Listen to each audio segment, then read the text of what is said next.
కృపను మాపై కుమ్మరించయ్యా. జీవితాంతము దేవా, జీవితాంతము నీ సేవలో ఉంటామయ్యా.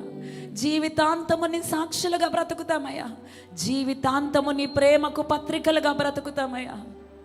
అయ్యా, నువ్వు లేకపోతే మేము ఒక క్షణమైనా బ్రతకలేమయ్యా.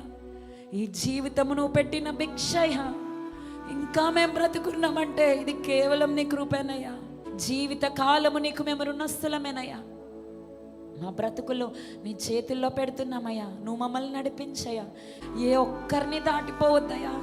నీ పాదాలు పట్టుకుంటున్నామయ్యా. ప్రతి బిడ్డని ఒక ప్రత్యేకమైన విధానంలో నువ్వు దర్శించయ్యా.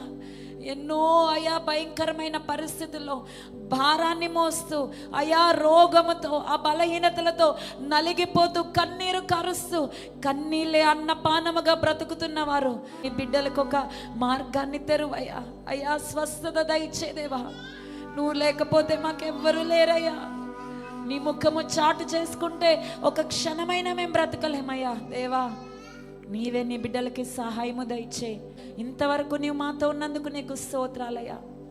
నువ్వు మమ్మల్ని నడిపించినందుకు స్తోత్రాలు. మాలో మోడైన చచ్చిన ప్రతి స్థితిని నీవే పునరుద్ధరించి అయా, నీ వాక్యము వినుచుండగానే మమ్మల్ని బ్రతికింపచేయు దేవా.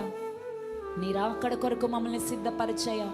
ఎంతమంది అయితే నలిగిన హృదయాలతో, కృంగిపోయిన జీవితాలతో, ఒంటరి బ్రతుకులలో వచ్చారో ప్రతి ఒక్కరిని నువ్వు దర్శించి విడిపించి నీ యొక్క నిత్యత్వములోకి మమ్మల్ని అందరినీ నడిపించమని సమస్త మహిమ, ఘనత, కీర్తి, ప్రభావములు నీకే ఆరోపిస్తూ నజరేయుడైన యేసయ్య పరిశుద్ధమైన నామంలో ప్రార్థన నీ పాదాల దగ్గర సమర్పించుకున్న మా పరలోకపు తండ్రి, ఆమేన్.